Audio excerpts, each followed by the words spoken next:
Hey there, it's Kay, and thank you so much for joining me for today's budget planning video where I'm going to be doing a quick little recap and revisit of all of my debt payoff progress for this third quarter of the year 2021. I'm going to be going back to July, August, and September and mapping down all of the debt progress that I've made because so far my progress this year has been very different than my payoff plan. And I'm really excited to be sharing this really small reflective moment with you guys. So I'm just going to hop straight into it. So in the beginning of the year, I had made what I thought was going to be a very aggressive debt payoff plan for myself for 2021. And about halfway through the year, I realized I'm going to complete this plan a lot sooner than I anticipated. And so I went in and I did a comparison and shared with you guys for the first half of the year my debt payoff progress and what I have actually been going through for the year, just so I can have this information cataloged in a very easy to access and very easy to look at space. So today I'm going to be going through quarter 3, July, August, September, going over all the debts that I've been paying down, all of the amounts and balances so that I have that information to readily compare to my payoff plan because I have definitely surpassed that at this point. And also because I was mostly inspired, I have my old budget plans over here from 2020.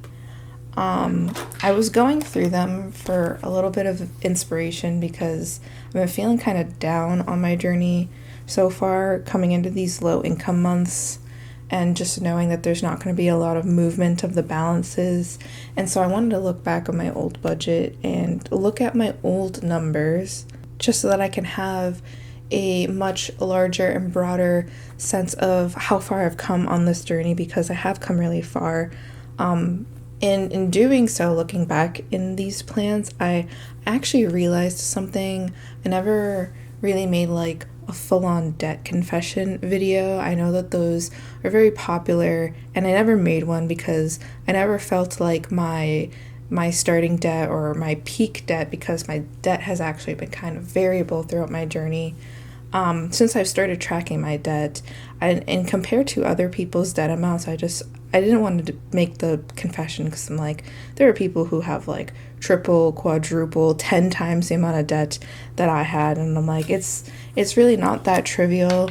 But I was thinking that it might actually be good for me to go back and share with you guys my complete debt journey for last year, just so that you guys can see really where I started, especially because I started sharing my budget about halfway through the year last year. You guys didn't get to see the first half of last year, so you still don't really know where I was starting. So if you're interested in a 2020 debt journey revisit, let me know down in the comments below, but let's go ahead and look slightly more closer to the present here and look at how I've done these past 3 months. So I'm going to take this page out and we're gonna start by going back to July. And there's so much paper in here, it's so thick. It is actually so much thicker than last year's budget. Granted, I did throw away a few pages out of there that I never ended up using. I'm using my erasable markers, and I had left off with Nelnet D was on green, and I think I was just going in rainbow order. So I'm going to continue with that. So from here on out on my debt, it has just been paying off my student loans. So for July, August, and September, that is the type of debt that I've been paying. And in July, I did pay off my Nelnet D as well as make a contribution to Nelnet C. So I actually worked on 2 debts. So we had Nelnet D, where we started at $495.50 with no minimum payment on any of these because they're still deferred. So my Snowball payment was the $495.50, and I ended it at 0 and paid that off. So I'm actually going to move on to blue marker.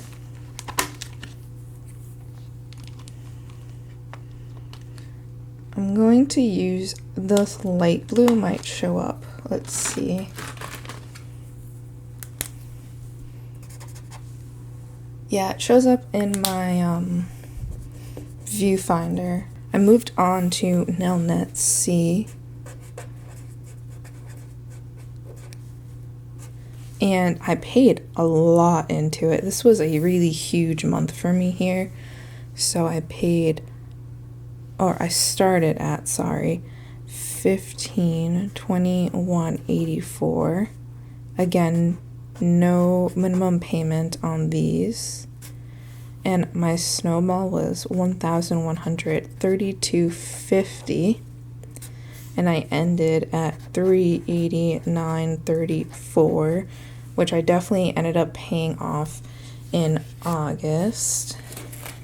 August was also another really good month for me because I had a lot of additional income. So August, I did exactly what I did in July, where I was able to pay into 2 debts because I finished off one and then went to the next. So we'll start with the Nelnet C, where I started at the $389.34 with no minimum payments, and I snowballed the $389.34 so that it ended at 0. So now I'll move into dark blue,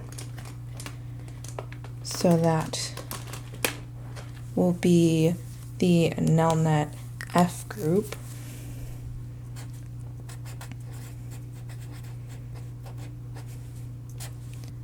This Nelnet F and G are new student loans that I didn't have at the beginning of my journey.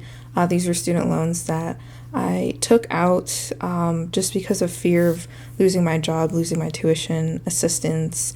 I didn't want to be left with a bill. And I did think about a little bit if I wanted to switch to the avalanche method, because these 2 loans have a much lower interest rate than this older loan up here.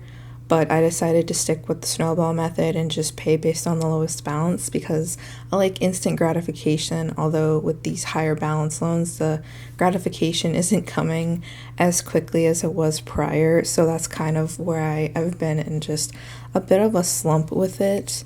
I have no minimum payments on these, and I will not until January. But I was able to snowball 12/31/66, and I was able to end at 22/68/34. I feel like between July and August, it was just such an extreme change in debt payoff that these slower months coming up, I have like some impending doom about the numbers not moving so quickly, because I mean, $1,200 into a $3,500 loan is like it's over 33% reduction. And then even going back into July, where I paid $1,100 into a $1,500 loan, that's like almost a 75% reduction there.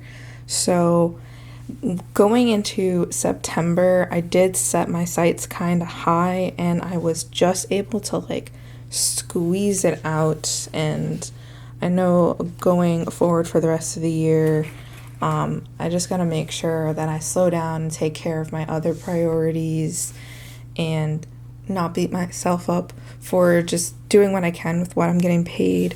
So in September, I was continuing to work on Nelnet F, and I will be working on Nelnet F through the rest of the year and into next year, unless something amazing happens. The goal through October, November, and December is to get Nelnet F down to about $1,000 or so. But if I happen to come into extra income or anything, I'll be sure to try to expedite that.